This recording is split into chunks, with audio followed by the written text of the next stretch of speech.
இன்றைய முக்கிய நிகழ்வுகள் 29ஆம் தேதி உலக புகழ்பெற்ற மாங்கனி திருவிழா. காரைக்காலில் டன் கணக்கில் இறக்குமதியான மாம்பழங்களை ஆய்வு செய்த உணவு பாதுகாப்பு அதிகாரிகள். தமிழகத்தில் தடம் பதித்தது லட்சிய ஜனநாயக கட்சி. உத்தண்டி பகுதியில் கட்சி கொடியை ஏற்றி வைத்தார் ஜோஸ் சார்லஸ் மார்டின்.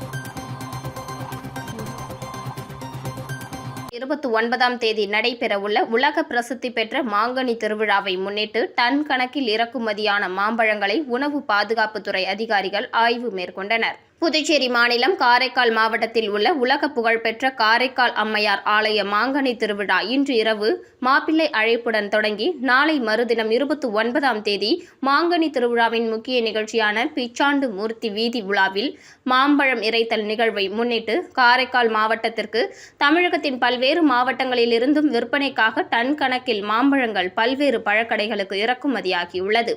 இந்த நிலையில் காரைக்கால் மாவட்டத்தில் உள்ள அனைத்து பழக்கடைகளில் மாங்கனி திருவிழாவிற்காக விற்கப்படும் மாம்பழங்களை உணவு பாதுகாப்புத்துறை அதிகாரிகள் ஆய்வு மேற்கொண்டு வருகின்றனர். இந்த ஆய்வின் போது ரசாயனம் மூலம் பழங்கள் பழுக்க வைக்கப்படுகிறதா என்று ஆய்வு மேற்கொள்ளப்பட்டது. மேலும் ரசாயனம் மூலம் பழங்கள் பழுக்க வைத்தால் நடவடிக்கை எடுக்கப்படும் என்று உணவு பாதுகாப்புத்துறை அதிகாரிகள் எச்சரிக்கை செய்துள்ளனர்.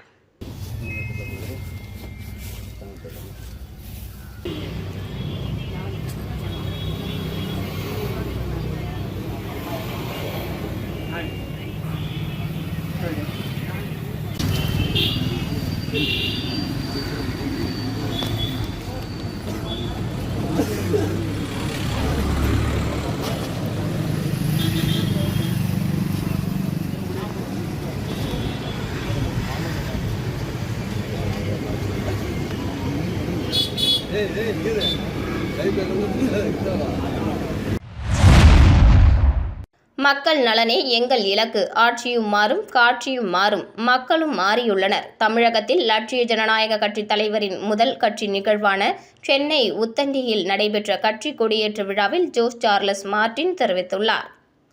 தமிழகத்தில் லட்சிய ஜனநாயக கட்சி தலைவரின் முதல் கட்சி நிகழ்வான லட்சிய ஜனநாயக கட்சியின் கொடியேற்று விழா சென்னை கிழக்கு கடற்கரை சாலை உத்தண்டி பகுதியில் நடைபெற்றது. கட்சியின் தலைவரும் காமராஜ் நகர் தொகுதி சட்டமன்ற உறுப்பினருமான ஜோஸ் சார்லஸ் மார்டின் கலந்து கொண்டு கட்சி கொடியை ஏற்றி வைத்தார். முன்னதாக சென்னை வந்த அவருக்கு உத்தண்டி டோல்கேட் பகுதியில் கட்சி நிர்வாகிகள் பூங்கொத்து வழங்கியும் பட்டாசு வெடித்தும் உற்சாக வரவேற்பு அளித்தனர். நிகழ்ச்சியில் லட்சிய ஜனநாயக கட்சியின் பொதுச் செயலாளர் நெல்லை ஜீவா உள்ளிட்ட தமிழகத்தின் அனைத்து மாவட்ட நிர்வாகிகள் மற்றும் ஏராளமான கட்சி தொண்டர்கள் பங்கேற்றனர். விழாவில் பேசிய ஜோஸ் சார்லஸ் மார்டின், இது தமிழகத்தில் எனது முதல் சுற்றுப்பயணம். சிறுவயதில் விளையாட்டாக வந்த இந்த பகுதிக்கு இன்று அரசியல் பொறுப்புணர்வுடன் வந்திருப்பது மகிழ்ச்சி அளிக்கிறது என்றார். கடந்த 75 ஆண்டுகளாக தமிழகத்தை ஆட்சி செய்த திராவிட கட்சிகள் பல்வேறு வளர்ச்சிப் பணிகளை செய்துள்ளன. அவர்கள் செய்தவற்றை குறை கூற வேண்டிய அவசியம் இல்லை என்றும் அவர் தெரிவித்தார்.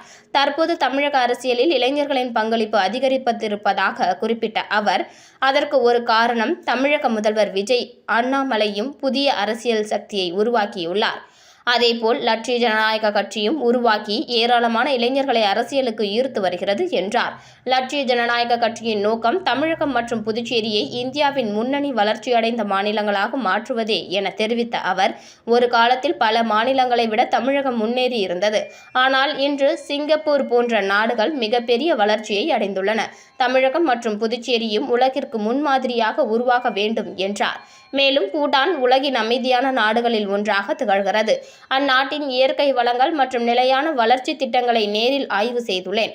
அங்குள்ள சிறந்த நடைமுறைகள் புதுச்சேரியில் செயல்படுத்தும் முயற்சிகள் மேற்கொள்ளப்பட்டு வருகின்றன என்றும் அவர் கூறினார். உள்ளாட்சி தேர்தலை முன்னிட்டு கட்சி தீவிரமாக தயாராகி வருவதாக தெரிவித்த அவர், அரசியல் என்பது சம்பாதிப்பதற்கான கருவி என்ற எண்ணம் மக்களிடம் இருந்தது. ஆனால் எங்கள் நோக்கம் மக்களுக்கான நலத்திட்டங்களை செயல்படுத்தி அடிப்படை வசதிகளை மேம்படுத்துவதே. மக்கள் நலனே எங்கள் அரசியலின் அடிப்படை என்றார். மக்களுக்கு யார் நல்லது செய்தாலும் அவர்களை மக்கள் ஏற்றுக்கொள்வார்கள். ஆட்சியும் மாறும், காட்சியும் மாறும், மக்களும் தற்போது மாறியுள்ளனர். திராவிட இயக்கங்களின் செல்வாக்கு குறையும் நிலையில் இளைஞர்களில் அதிக அளவில் அரசியலுக்கு வர தொடங்கியுள்ளனர். அதற்கு தமிழக முதல்வர் விஜய் ஒரு உதாரணம் என்றும் அவர் குறிப்பிட்டார். தொடர்ந்து செய்தியாளர்களிடம் பேசிய அவர், புதுச்சேரியில் புதிய அமைச்சர்களுக்கு இதுவரை இலாக்காக்கள் ஒதுக்கப்படாதது கண்டிக்கத்தக்கது. அதற்கு எனது கண்டனத்தை ஏற்கனவே பதிவு செய்துள்ளேன். அமைச்சர் பதவி கிடைக்காவிட்டாலும் மக்களுக்கான நலத்திட்ட பணிகள் தொடர்ந்து நடைபெறும் என்று தெரிவித்தார். முன்னதாக இந்த நிகழ்வில் தமிழகம் முழுவதிலும் இருந்து வருகை தந்த கட்சி நிர்வாகிகள் மலர் மாலை, பூங்கொத்து, நினைவு பரிசு உள்ளிட்டவைகளை அளித்து வாழ்த்துக்களை தெரிவித்துக் கொண்டனர். வில்லியனூர் போக்குவரத்து காவல் நிலையத்தில் நடைபெற்ற மக்கள் குறை கேட்பு கூட்டத்தில் பங்கேற்ற பொதுமக்கள் கூடுதலாக போக்குவரத்து போலீசாரை நியமித்து வில்லியனூர் சுற்றுவட்டார பகுதிகளில் சாலை விபத்துகளை தடுப்பதற்கும் போக்குவரத்து நெரிசலை கட்டுப்படுத்துவதற்கும் உடனடி தீர்வு காண வேண்டும் என மேற்கு போக்குவரத்து காவல் கண்காணிப்பாளர் பக்தவத்சலத்திடம் முறையிட்டனர். புதுச்சேரியில் வாரந்தோறும் சனிக்கிழமைகளில் நடைபெற்று வருகின்ற மக்கள் குறை கேட்பு கூட்டத்தில் காவல்துறை மூலமாக தீர்வு காணக்கூடிய சட்டம் ஒழுங்கு பிரச்சினைகளுக்கு உடனடியாக மக்கள் குறை கேட்பு கூட்டத்தில் தீர்வு காணப்பட்டு வருகிறது.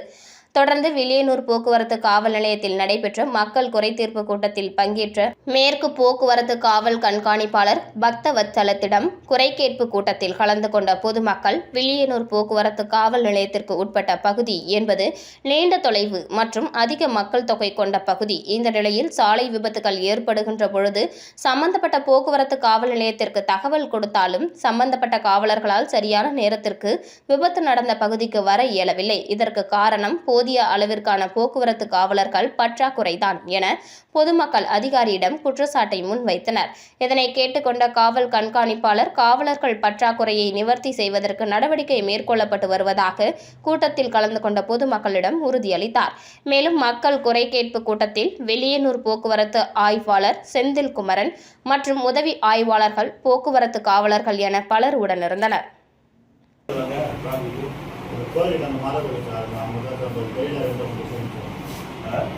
கேஸ் எடுத்து ஆமாம் அந்த கோயில் பக்கத்தில் மரம் கொடுத்தாரு முனையில் மரம் இடிக்குது காற்றோட மரம் அந்த காற்றோட மரம் தான் இடிக்குது பார்த்தியா எடுத்து அவங்க எடுத்து வேற ஏதோ போய் விட்டு சமூக பொறுப்புணர்வுடன் களமிறங்கிய லூமினா டேட்டா மேட்டிக்ஸ். புதுச்சேரியில் 400 ஆண்டுகள் பழமையான முழியன்குளம் சீரமைப்பு மத்திய அமைச்சர் நிர்மலா சீதாராமன் விருது வழங்கி கௌரவம். புதுச்சேரி பூர்ணாங்குப்பத்தில் அமைந்துள்ள 400 ஆண்டுகள் பழமையான வரலாற்று சிறப்பு மிக்க முழியன்குளம் லூமினா டேட்டா மேட்டிக்ஸ் நிறுவனத்தின் பெரு நிறுவன சமூக பொறுப்புணர்வு நிதி உதவியுடன் மிக சிறந்த முறையில் சீரமைக்கப்பட்டுள்ளது. இப்பணிகளை இன்று மத்திய நிதி அமைச்சர் நிர்மலா சீதாராமன் நேரில் சென்று திறந்து வைத்தார். நிகழ்ச்சியில் புதுச்சேரி துணைநிலை ஆளுநர் கைலாஷ்நாதன், முதலமைச்சர் ரங்கசாமி, அமைச்சர்கள் மற்றும் சட்டமன்ற உறுப்பினர்கள் கலந்து கொண்டனர். சமூக மேம்பாட்டிற்காகவும் நீர்வளத்தை பாதுகாப்பதற்காகவும் லூமினா டேட்டா மேட்டிக்ஸ் நிறுவனம் காட்டிய முன்மாதிரியான பங்களிப்பை பாராட்டும் விதமாக மத்திய நிதியமைச்சர் நிர்மலா சீதாராமன் அந்நிறுவனத்தின் சார்பாக விருது வழங்கி கௌரவித்தார். உலகளாவிய டிஜிட்டல் மற்றும் தொழில்நுட்ப சேவை துறையில் முன்னணி நிறுவனமாக திகழும் லூமினா டேட்டா மேட்டிக்ஸ் தனது வணிக செயல்பாடுகளை தாண்டி சமூக நலனிலும் மிகுந்த அக்கறை கொண்டுள்ளது. 400 ஆண்டுகள் பழமையான குளம் ஒன்றை புனரமைத்து அதனை மீண்டும் உயிர்ப்பித்ததன் மூலம் சுற்றுச்சூழல் பாதுகாப்பில் இந்நிறுவனம் கொண்டுள்ள அர்ப்பணிப்பு வெளிப்பட்டுள்ளது. விருது பெற்றதன் மூலம் சமூக பொறுப்புணர்வுடன் செயல்படும் முன்னணி நிறுவனங்களில் ஒன்றாக லூமினா டேட்டா மேட்டிக்ஸ் மீண்டும் ஒருமுறை தனது அடையாளத்தை பதிவு செய்துள்ளது. இந்த சிறப்பான முன்னெடுப்புக்கு அரசு தரப்பிலும் பொதுமக்கள் தரப்பிலும் பாராட்டுகள் குவிந்து வருகின்றன. 15 years and we are almost a part of this village now. Our company is from Kerala, but we are almost Purnanguppam people now. So it is our part to do something for the villagers, and when this cause came up, we took our CSR fund and CSR initiative to support this activity for the village.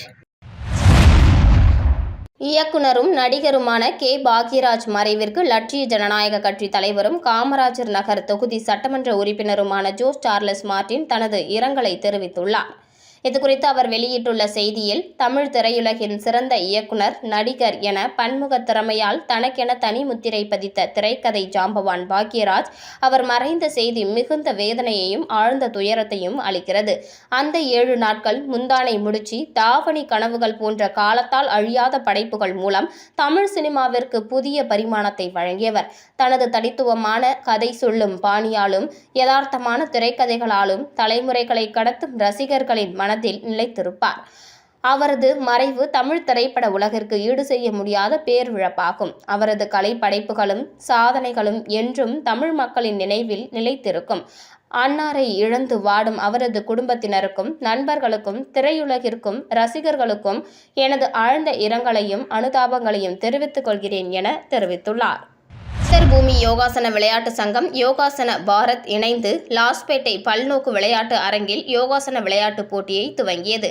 2 நாட்கள் நடைபெறும் நிகழ்ச்சியில் சித்தர் பூமி யோகாசன விளையாட்டு சங்க தலைவர் doctor ஆனந்த பாலயோகி பவனானி குத்துவிளக்கு ஏற்றி துவக்கி வைத்தார். நிகழ்ச்சியில் சங்க துணைத் தலைவர் தேவசேனா பவனானி, சங்க செயலாளர் டாக்டர் தயாநிதி, துணை செயலாளர்கள் டாக்டர் பாலாஜி, ரீனா ஜோசப் மற்றும் சங்க பொருளாளர் சண்முகம் மற்றும் யோகா ஆசிரியர்கள் கலந்து கொண்டனர். யோகாசன போட்டியில் 700க்கும் மேற்பட்டவர்கள் கலந்து கொண்டனர். பரிசு மற்றும் சான்றிதழ் வழங்கும் நிகழ்ச்சி நாளை நடைபெறும். ஆனால் அந்த ஃபெஸ்டிவலில் இன்டர்நேஷ்னல் இல்லாமல் நடக்கும். ஆனால் கேட்டால் நான் தான் இன்டர்நேஷ்னல் சாம்பியன் சொல்லுவாங்க. Rise and take it forward. Wishing this event all success.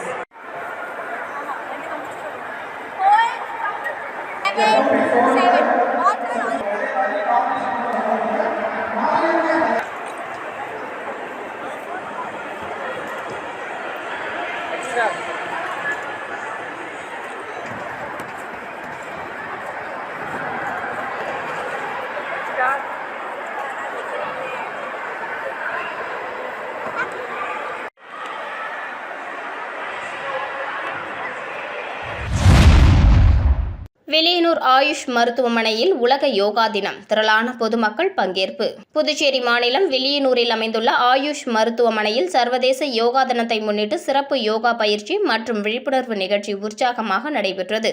இதில் ஏராளமான பொதுமக்கள் கலந்து கொண்டு யோகா பயிற்சிகளை மேற்கொண்டனர். ஒவ்வொரு ஆண்டும் ஜூன் 21ஆம் தேதி கொண்டாடப்படும் சர்வதேச யோகா தினத்தையொட்டி ஆயுஷ் மருத்துவமனை சார்பில் காலை நேரத்தில் பொதுமக்களுக்காக சிறப்பு யோகாசனங்கள், பிராணாயாமம் மற்றும் தியான பயிற்சிகள் நடத்தப்பட்டன. இதில் டாக்டர் கமலக்கண்ணன், ஆயுஷ் மருத்துவமனை RMO doctor Prasanna Lakshmi, doctor Jeeva Anand, AYUSH மருத்துவர்கள், யோகா நிபுணர்கள், மருத்துவமனை பணியாளர்கள் மற்றும் பொதுமக்கள் அதிகாலையிலேயே ஒன்று கூடி யோகா பயிற்சிகளை மேற்கொண்டனர்.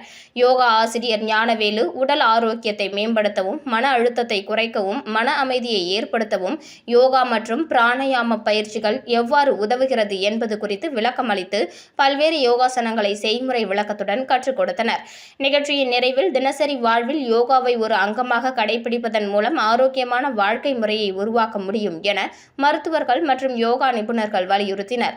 இதில் கலந்து கொண்ட பொதுமக்கள் அனைவரும் உற்சாகத்துடன் யோகா பயிற்சிகளில் ஈடுபட்டனர். வில்லியனூரில் பிரம்மோற்சவம், யானை வாகனத்தில் வீதி உலா வந்த ஸ்ரீ வரதராஜ பெருமாள்.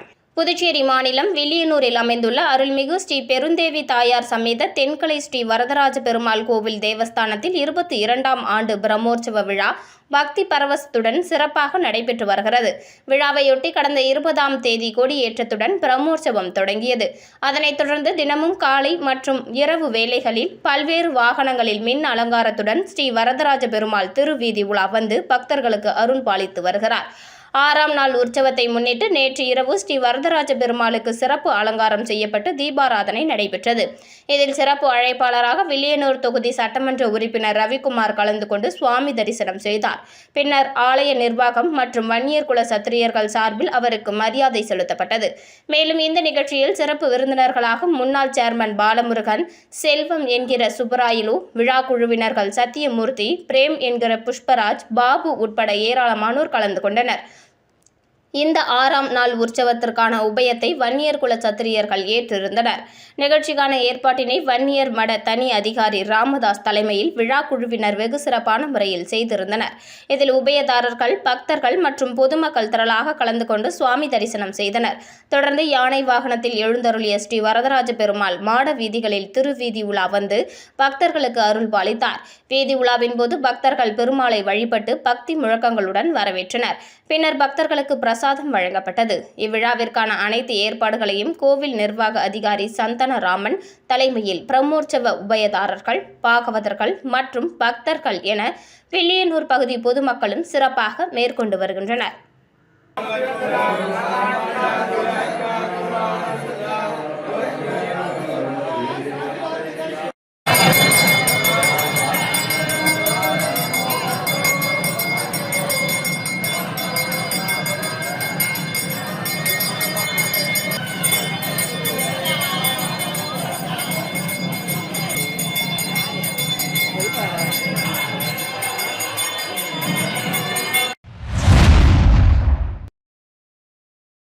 கூடப்பாக்கம் சின்ன திருக்கயிலாயத்தில் திருவாசக உலக சாதனை மாநாடு நடைபெற்றது. புதுச்சேரி மாநிலம் கூடப்பாக்கம் வில்லியனூர் சாலையில் அமைந்துள்ள சின்ன கைலாயத்தில் நேற்று திருவாசக உலக சாதனைக்கான புதுச்சேரி மாநாடு பக்தி பரவசத்துடன் நடைபெற்றது. விழாவையொட்டி கூடப்பாக்கம் நெமிலீஸ்வரர் ஆலயத்திலிருந்து மாணிக்க வாசகர் திருவுருவம் மற்றும் சிவனடியார்கள் பங்கேற்ற ஆன்மீக ஊர்வலம் புறப்பட்டு சின்ன கைலாயத்தை வந்தடைந்தது. ஊர்வலத்தில் திரளான பக்தர்கள் கலந்து கொண்டு சிவநாமம் முழங்கியபடி சென்றனர். தொடர்ந்து நடைபெற்ற மாநாட்டில் திரு சிவஞானியார் திருவாசகத்தின் மகத்துவம், சிவனடியார்களின் கடமைகள் மற்றும் சைவ சமய பணியின் அவசியம் குறித்து சிறப்புரையாற்றினார். பின்னர் வாழும் மாணிக்க வாசகர் என போற்றப்படும் திரு சிவகுமார் திருவாசகத்தின் சிறப்பு, மாநாட்டின் நோக்கம் மற்றும் அதன் சமூக ஆன்மீக முக்கியத்துவம் குறித்து விளக்கம் அளித்தார். மாநாட்டில் திருவாசகம் பள்ளி பாடப்புத்தகங்களில் இடம்பெற வேண்டும், மாணிக்க வாசகர் மற்றும் திருவாசகத்தை போற்றும் வகையில் அரசு சார்பில் ஆண்டுதோறும் விழா நடத்தப்பட வேண்டும் என்பன உள்ளிட்ட தீர்மானங்கள் நிறைவேற்றப்பட்டன. இதனைத் தொடர்ந்து அம்மையப்பர் படைப்பாளர் கலைக்குழுவின் சார்பில் திரு மாணிக்க வாசகர் நாடகம் அரங்கேற்றப்பட்டது. திரு லிங்கேஸ்வரர் கதை வசனம் அமைந்திருந்த இந்நாடகத்தை திரு அப்துல் ஷெரீப் இயக்கினார். இதில் திரு சிவஞானியார், கலைமாமணி நந்தகோபால், கலை செம்மல் வெங்கடேஷ், கலை செம்மல் பரமேஸ்வரி உள்ளிட்ட கலைஞர்கள் சிறப்பாக நடித்தனர். மாநாட்டில் கலந்து கொண்ட சிவனடியார்களுக்கு காலை சிற்றுண்டியும் மதிய உணவும் வழங்கப்பட்டது. மேலும் பக்தர்கள் சின்ன திருக்கைலாயத்தில் தாங்களே திருமுழக்கு செய்து சிவபெருமானை வழிபட்டனர். இந்த நிகழ்வை சர்வதேச உலக தமிழ் சங்கம் மற்றும் தடம் பதிக்கும் தளிர்கள் அமைப்பு இணைந்து உலக சாதனை முயற்சியாக பதிவு செய்து வருகின்றன. பல்வேறு சைவ அமைப்புகள், திருவாசக குழுக்கள் மற்றும் ஏராளமான சிவபக்தர்கள் கலந்து கொண்டு மாநாட்டை சிறப்பித்தனர். மீண்டும் இன்றைய முக்கிய நிகழ்வுகள். 29ஆம் தேதி உலக புகழ்பெற்ற மாங்கனி திருவிழா. காரைக்காலில் டன் கணக்கில் இறக்குமதியான மாம்பழங்களை ஆய்வு செய்த உணவு பாதுகாப்பு அதிகாரிகள். தமிழகத்தில் தடம் பதித்தது லட்சிய ஜனநாயக கட்சி. உத்தண்டி பகுதியில் கட்சி கொடியை ஏற்றி வைத்தார் ஜோஸ் சார்லஸ் மார்டின்.